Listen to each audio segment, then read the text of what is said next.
Hey YouTube, welcome in part 4 of Cooking Companions. I'm really excited to see where this game takes us. We are already missing 2 people. I personally believe we are probably eating them. I don't know how, I don't know where they're coming from. All I know is they leave the cabin and then we have meat. So, of course, trigger warnings, not for children or people that are easily disturbed. But if you're ready for this deep, dark, wild ride, sit back, relax, and let's get into the game.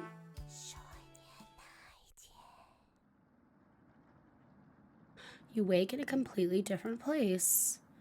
Did you sleepwalk or you found some meat? What are the odds? Anatoly leaves and I find some meat. Everybody's still asleep. This would be a nice surprise after yesterday's events. You decide you cook breakfast for everyone, cutting each slice fairly thin. You brown each side in the oven. The smell is unique. Karen runs into the kitchen. She's excited. What is that smell? Give it to me. Now. You don't argue. Karen grabs a cutlet, burning her hands before bringing it to her mouth. Ack! She hungrily devours it, barely chewing. She grabs another cutlet right off the plate and eats it. You thought she was concerned with rationing. Gregor wakes up from the couch and heads into the kitchen. He's still so sad. Oh God. Already? Gregor looks conflicted, but he succumbs to the hunger. They always do. Gregor eats his food in a few bites, carefully grabbing a second cutlet. The tears start streaming down his face, but he doesn't make a sound. You join them in the meal, quickly consuming the meat on the table. I can think straight again. We'll be out of here in no time. No need to ration anything now. Karen is sounding more determined than before. I'm going to lie down on the couch, try to keep this food down. Gregor crawls onto the couch, turning his back to you. He's sad. Karen leans in to whisper. I'm glad Mariah and Anatoly are gone. They were stopping us from bonding properly. How did you get so good at it? You tell Karen. After one bite, it made me feel whole again. Even with the nightmares, it's worth it. It took a few nights, but I fought back. And now it's all I can think about. I read the book on necropsy. The text is ancient, but the diagrams are beautifully drawn. Very descriptive. How many years did it take you to perfect the craft? You tell her. Yeah, right. I used to tell Mariah that you weren't funny, but that's not true. Sorry about that. You've grown on me. Karen pauses, deep in thought. You know Gregor can't swim, right? He'd be the next to leave, but he doesn't stand a chance outside. They always seem to come back, right? In one way or another. Why wait for him to come back? Karen hands you a vial of liquid. I think you know what needs to be done. This is a strong anesthetic. Don't tell me how I found it. Don't ask me how I found it. I want you to slip this into Gregor's mug tonight. This is for the best. He won't feel any pain until he wakes up. All you have to do is stand back and let me work on him. This request is beyond extreme. Will you do this for me?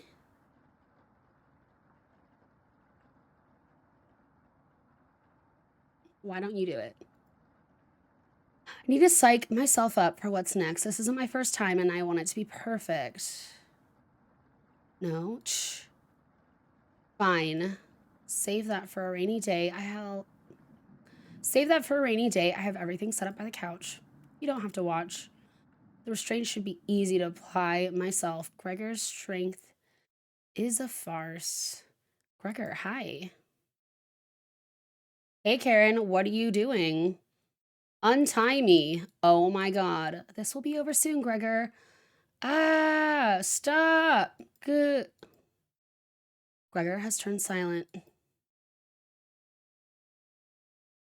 Uh-oh. You leave her alone, going into the bedroom and crawling into bed Anatoly slept in. You fall asleep almost instantly. Uh-oh.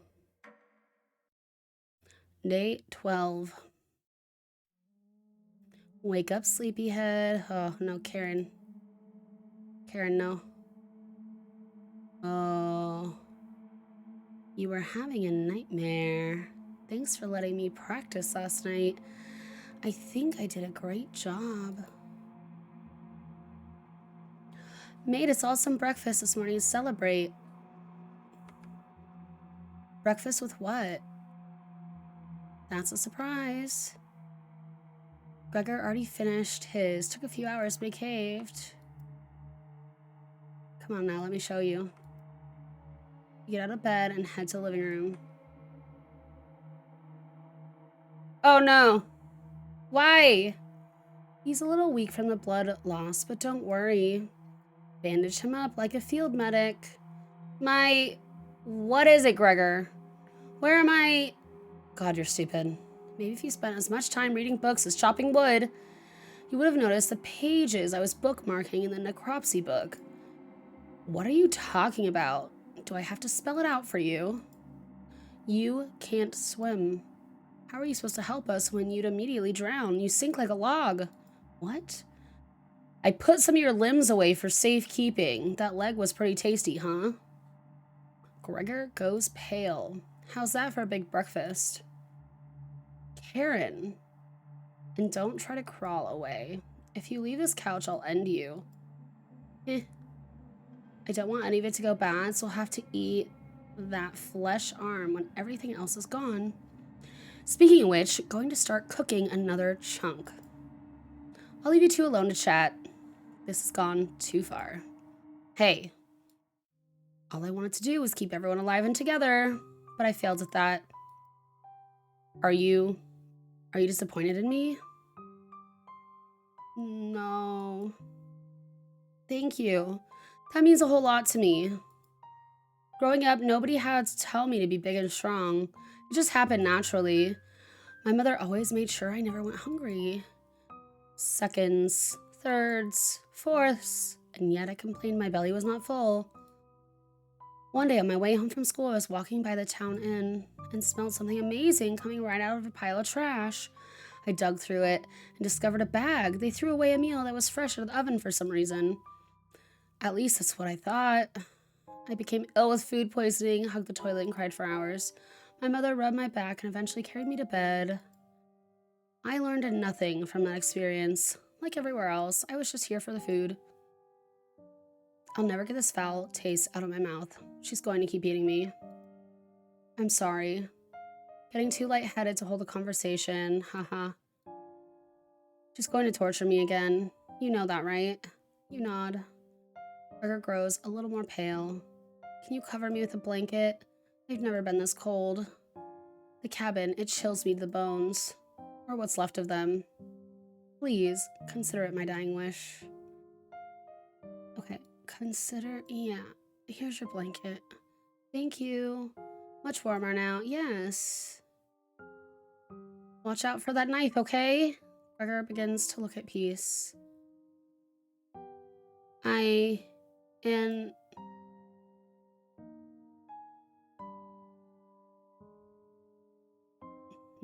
You okay?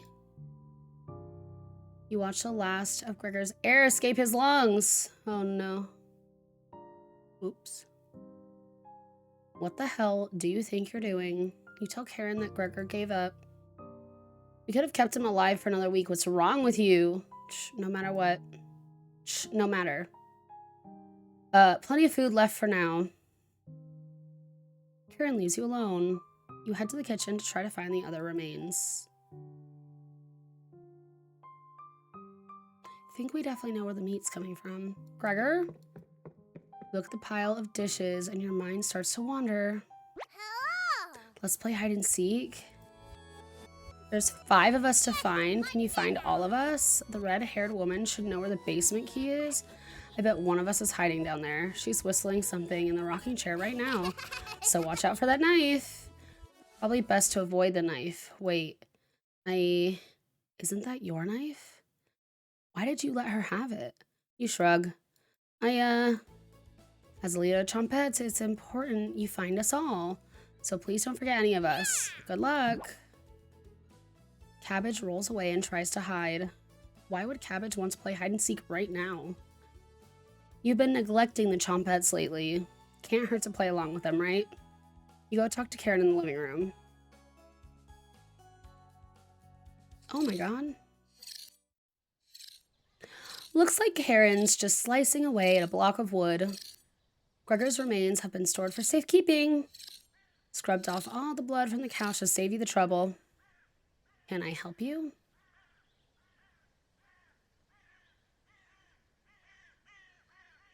What are you whittling with a knife? A wooden knife? Do you want one? I'd like my knife back. Oh yeah? I picked it up the first day and you said nothing. Karen looks pleased with herself. She's too happy right now. Hey thief, give me back my knife, yeah? I'd rather be a thief than a monster. Karen will definitely remember that. Can you grab the tools from the basement? This knife isn't cutting it, haha. I mean, for the bones. It's terrible for the bones. The key should be somewhere in the kitchen. Come back if you get lost, okay? You say goodbye and head for the kitchen. Thankfully, there's not too many places for Cabbage to hide. Where do you want to check first? Check the cupboards. You open a few drawers. They're empty. They must have been full of the dishes that are piling up. Yikes. You open another. This one has a little dried blood in it. This drawer is empty too. Are all of these empty? More empty cupboards. These would have been great places to store spare meat. You completely missed underneath the sink. On the left side, the letter L is engraved. Who wrote this? Okay. We've gone through that. There's nothing but cobwebs. Thankfully, no spiders. Actually, there's more behind the wood pile. Quite a few rat droppings. There's a good collection of cobwebs and rat droppings now. The dust is pretty thick back here too. Cobwebs, rat droppings, and dust. This should really be cleaned. Yep, still filthy back here. You definitely aren't cleaning anything up back here. You need to find the cabbage. Okay, you need to find the cabbage. You notice an engraving on the cabinet wall with an X in the center. Is there treasure here? Okay, same thing. The cauldron, you hear some rustling around. Found her. She always picks the same hiding spot. Ah, you found me. Well done. As leader of the Chompettes, getting through mouse holes is a chore.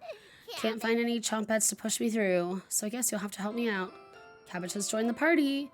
4 Chompettes to go. What's next, Cabbage? Glad you asked. Keep it up, you'll be a member of the Chompettes in no time. You asked Cabbage about the basement key. Did you forget it again? It's right in that nasty oven. There's nothing but a big pile of ashes in the oven. You found the basement key. There it is. That's the room where we found Potato. Check behind the cauldron for the other one. Got the basement entrance key. Let's go find Onion. He's hiding in the bedroom. Making hide and seek far too easily. Chompettes, find Onion. Okay. Cabbage rolls down the hallway. Can't hurt to find Onion, right? Explore the bedroom. Found him. Don't be a crybaby, it's just me. Onion. Today, I'm sweet as sugarcane. Honest. Wow, your breath stinks. Drenched head to toe in sweat, too. Could smell you coming a mile away. Gross. Were you scared of the red-haired woman or something? You tell Onion the truth. Whoa, sounds like I missed some messed up stuff. You get a pass. I'm sorry to hear about Mariah, Anatoly, and Gregor. But yikes, it's 3 people gone in less than a month.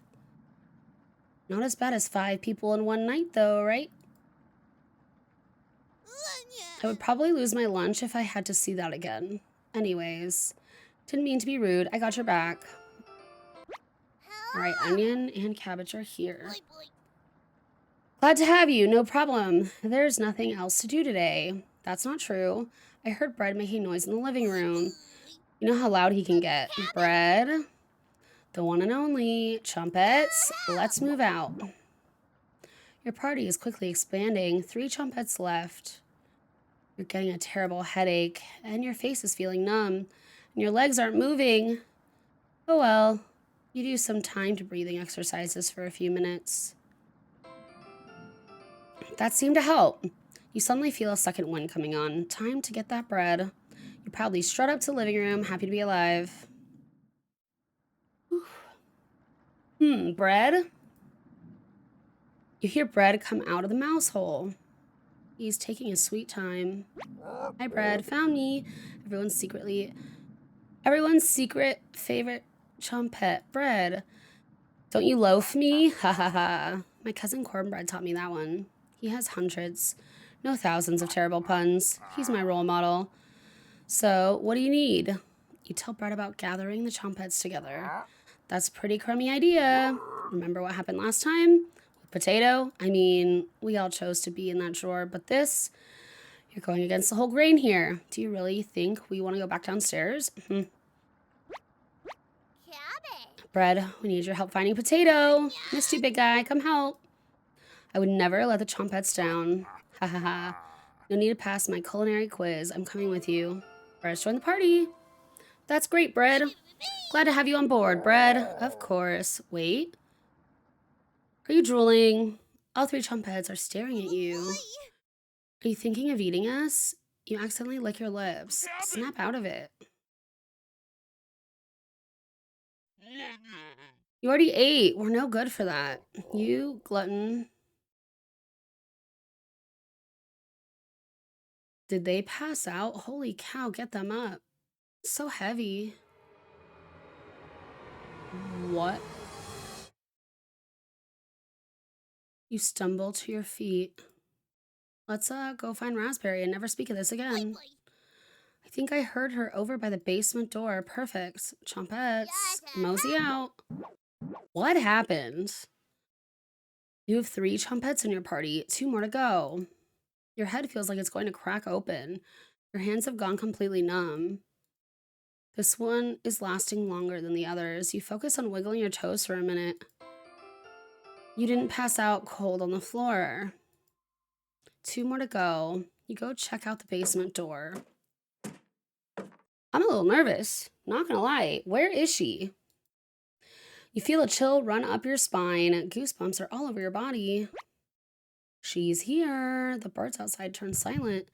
You could hear a pin drop. You can almost hear her breathing. You feel the sudden urge to scream. You can't sneak up on me. Don't ever try that again. Surprise! Found you, Raspberry. Oh wow, it's very nice to see you, Cabbage. We wouldn't leave you behind, Raspberry.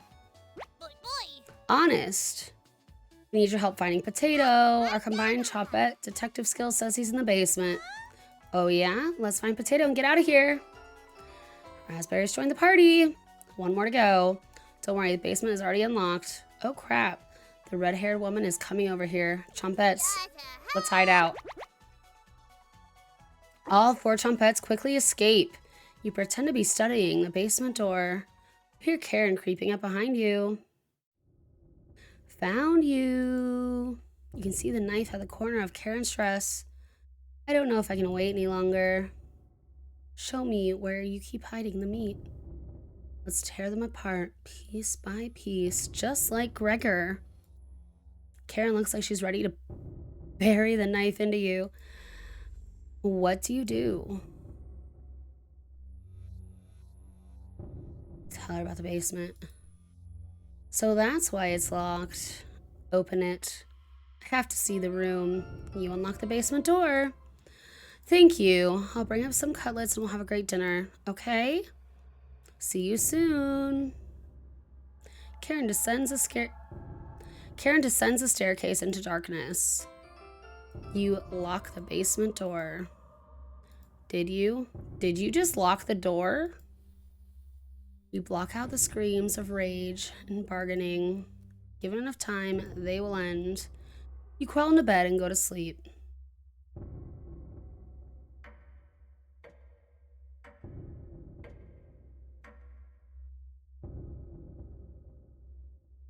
All right, everyone. we're gonna wrap up this video. It's a little bit shorter than my other ones, but thank you so much for tuning in. If you liked what you watched, make sure to hit like and subscribe and tune into my next video and hopefully the ending of Cooking Companions. Thank you so much for your time. I hope you have a wonderful day. I'll see you next video. Goodbye.